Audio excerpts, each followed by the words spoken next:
became fast and furious. Hi, I'm Philip Blumel. Welcome to No Uncertain Terms, the official podcast of the Term Limits movement for the week of May 25, 2020. Your sanctuary from partisan politics. Last week, we reported that almost immediately after the reopening of the Louisiana legislature, the Term Limits Convention bill sailed unanimously through its first committee. But since then, another amazing thing happened. The bill was sent directly to the House floor and passed the entire Louisiana House. Now, the bill is headed to the Senate, where it may also see expedited treatment. What's going on? Let's ask Nick Tombolides, Executive Director of U.S. Term Limits. Hey, Nick. So, big victory last week. Tell us about it.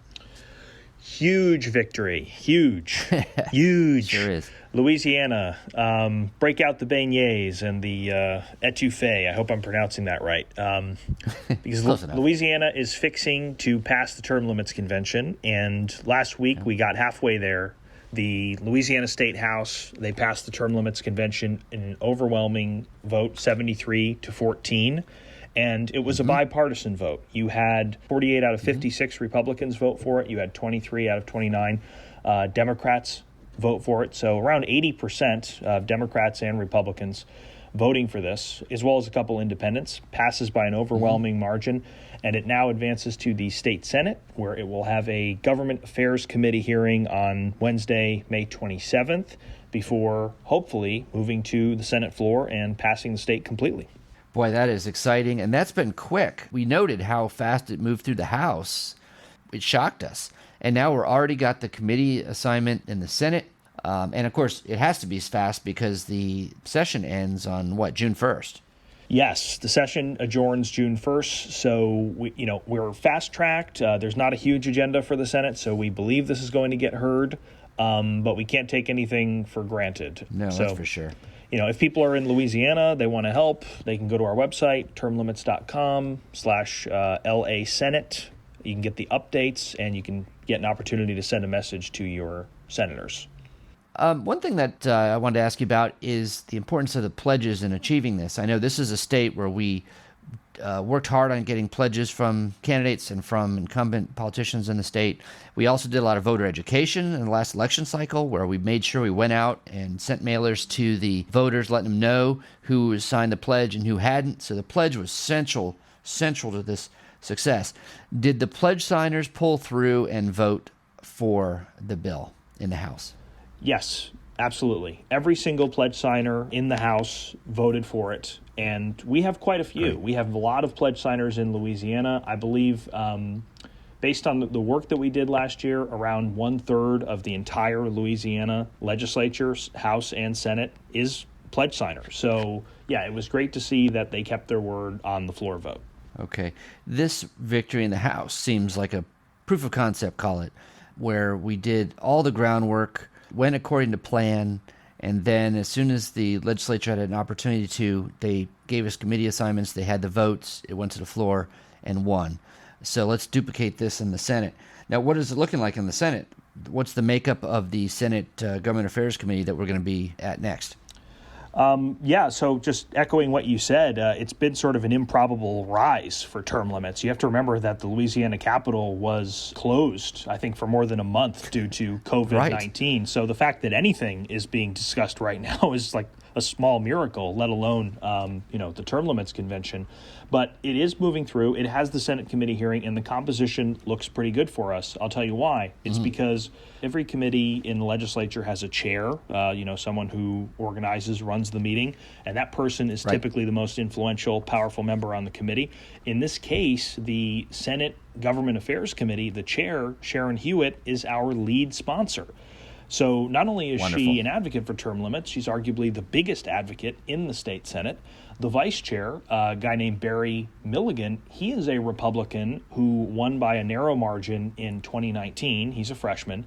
But he actually signed the term limits pledge then. We did voter education in his district we sent mailers out to thousands of people in his district to let them know that he was the term limits guy and that the incumbent, who he defeated, has since defeated, was terrible on term limits, refused to sign the pledge. And then Milligan rode that term limits wave into office on the strength of the issue, on the popularity of the issue. So it's looking very good. Obviously we cannot take anything for granted, and there are always some surprises in the legislature, but I would say that right now it's very promising. Okay, everyone in Louisiana who's listening, please, termlimits.com. Under current actions, you can pull down to the Louisiana action or go to the website, termlimits.com/LA Senate, and let them hear your voice. Yeah, can I do a little special shout out to somebody? Please. So we know the Louisiana legislature has term limits on itself, and that's been helping us a lot here because they already have an understanding of the issue. There's no learning curve. So when they talk about term limits for Congress, they already know what it's all about. But the reason the Louisiana legislature has term limits is two words. It's a guy named Rents Johnson, and he was a World War II veteran, and he got term limits passed in Louisiana in 1995. Through sheer grit and I would say determination. And he believes in all the things that we believe in, mobilizing volunteers, power of the grassroots, lobbying legislators, using good manners and everything when you do it. And he got the Louisiana House and Senate to put term limits for themselves on the ballot. It was a task, much like congressional, seemed impossible at the time, but he did it. And, he passed away 5 years ago, and he is dearly missed. But I just wanted to mention him because everything he pioneered is now a big part of our efforts, including in Louisiana. So thank you, Rents, and also thank you to his daughter, Helen, for helping us as well. And if you're in Louisiana and you want to help, termlimits.com/LA Senate.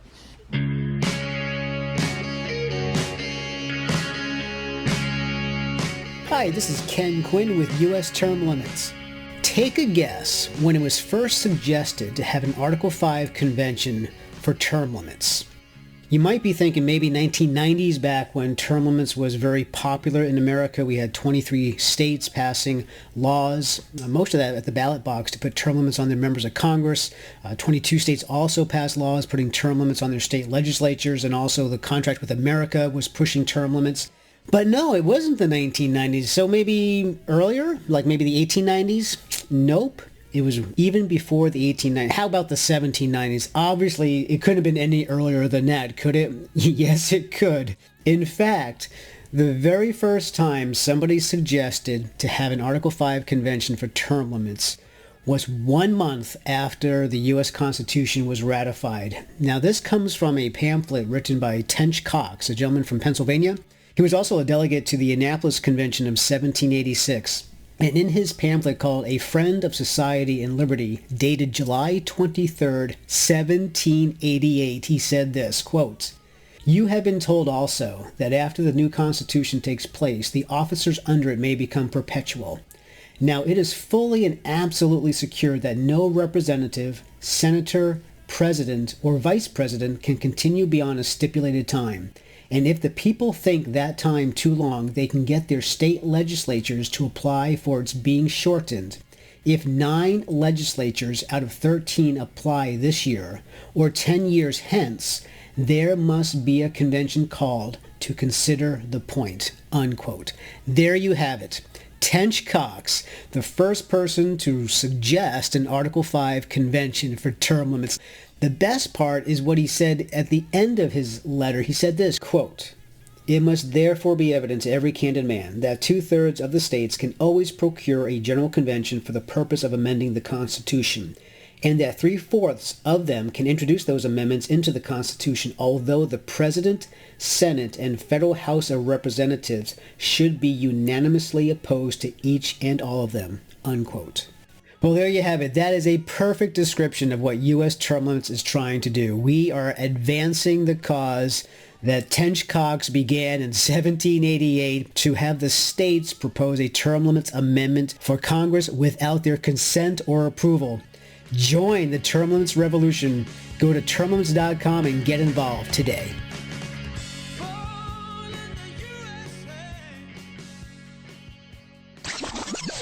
Hey, Nick, another new study has come out that bolsters the case for term limits.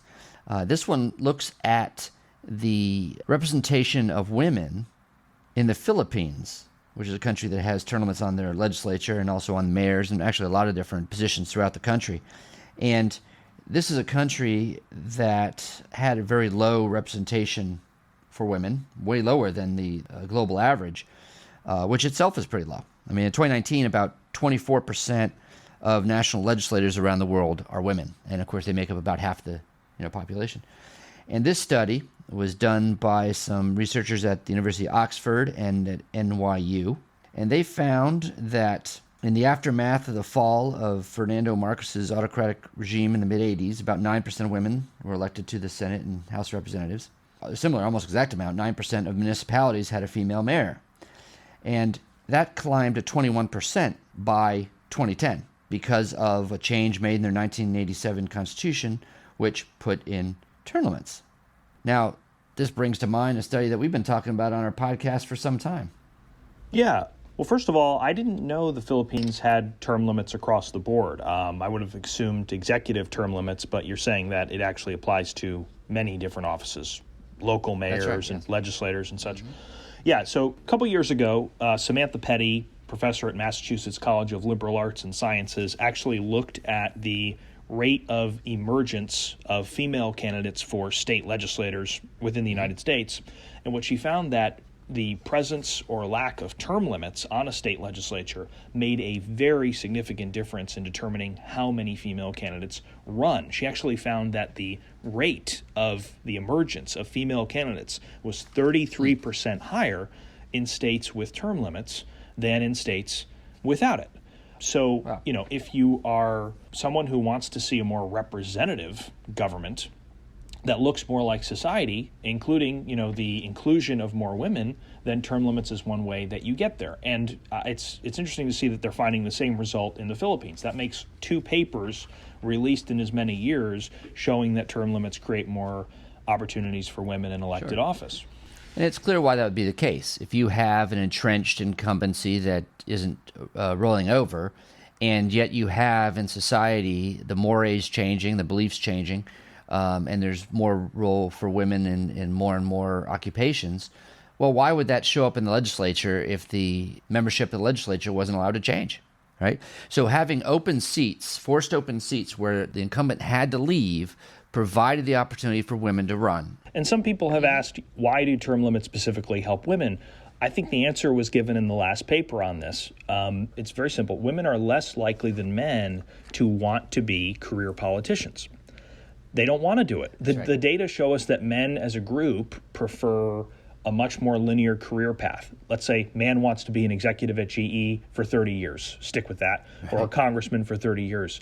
Whereas for women as a group, on a group basis, it's about, what's the next challenge? Women like to conquer one thing and then move on to the next challenge. Obviously, that's sort of generalizing, and of course, it's not true for all men or all women, but when you look at it on the group level, much of it holds true, and I think it's true here. So I would think 2 factors explain why term limits empower women.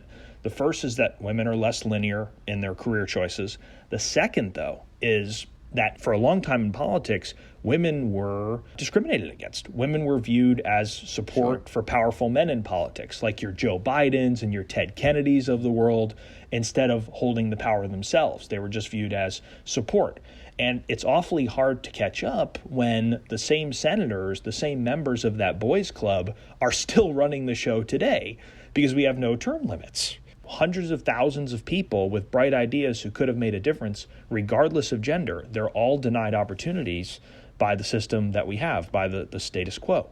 Term limits is a great fix for that. Term limits is a great way of creating opportunity for so many people, non-traditional candidates, political outsiders, such as women, who otherwise wouldn't have the chance. And it's not because they're not qualified, it's because these incumbents have rigged the system. That's it.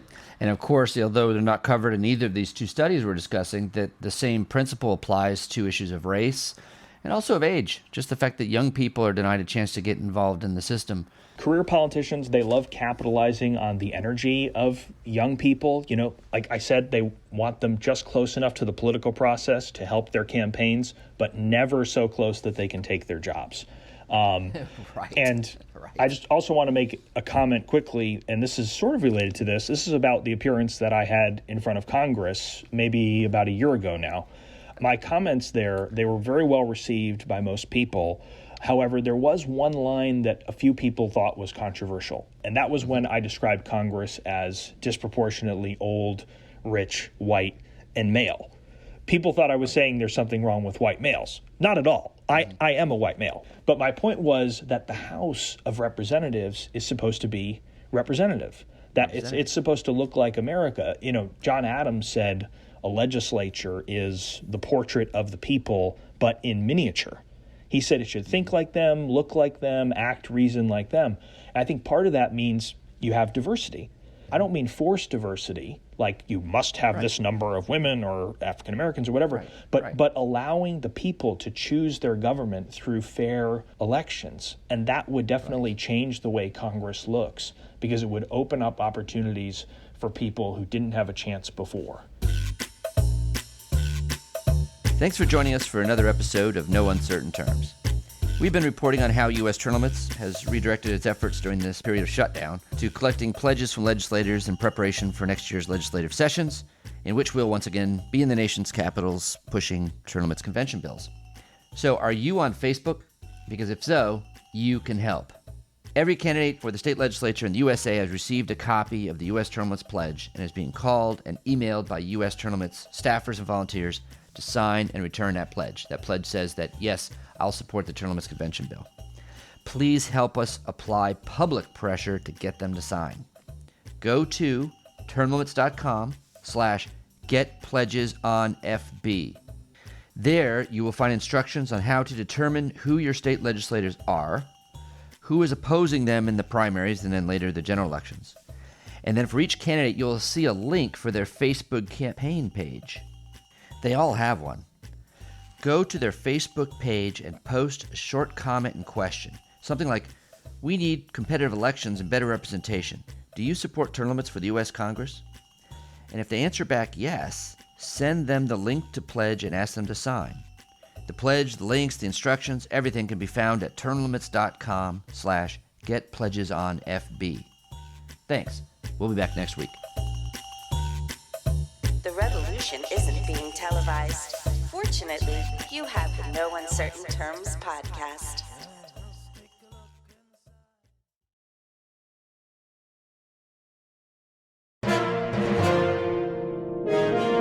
USTL.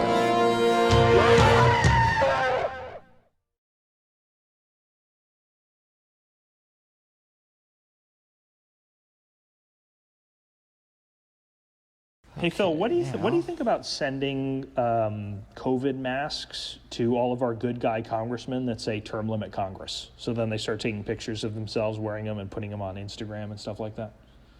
I think that would be really good. Okay. They want to be seen wearing masks in public anyway, most of them. Yeah, right? you know, just like Ted Cruz, Thomas Massey, people like that. Just had a thought. Real good thought. Assuming they're even in their offices now, I don't even know.